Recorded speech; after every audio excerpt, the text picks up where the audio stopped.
రమయ్య వస్తావయ్యా రమయ్య వస్తావయ్యా ఆహా, అద్భుతమైన ఈ సెన్సేషనల్ హిందీ సాంగ్లో రామయ్య వస్తావయ్యా అనే తెలుగు పదాలు ఎందుకున్నాయి? తెలుగు వాళ్ళందరం తెలుసుకోవాల్సిన ఒక కథ ఈ పాట వెనకాల ఉంది. అదేంటో చెప్పనా? 1955లో రాజ్ కుమార్ గారు ప్రొడ్యూస్ చేసి డైరెక్ట్ చేసి అందులో నటించిన ఒక సెన్సేషనల్, ఆయన కెరీర్లోనే ఆ సినిమా మైలురాయి.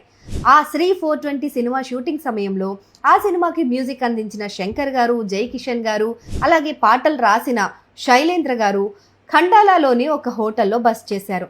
ఆ హోటల్లో బస చేసే సమయంలో హోటల్ టేబుల్ పైన కూర్చొని సరదాగా కాఫీ తాగుదామని వెళ్తే అక్కడ రామయ్య అనే ఒక వెయిటర్ ఉన్నాడు.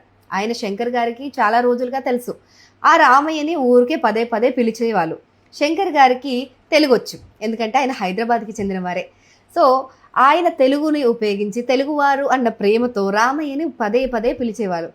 కానీ రామయ్య ఎప్పుడైనా బిజీగా ఉండి రాలేకపోతే, ఏంటయ్యా రామయ్య వస్తావయ్యా, కాస్త వస్తావయ్యా ఇటు అనే ఉద్దేశంతో రామయ్య వస్తావయ్యా అని అక్కడే కాఫీ టేబుల్ పైన ఆ దరు వేయడం మొదలుపెట్టారు.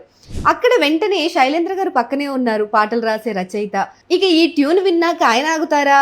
వెంటనే మేనే దిల్ తుజ్కో దియా అనేశారు. ఆ పాట కాస్త రాజ్ కుమార్ గారికి తెగ నచ్చేసిందట.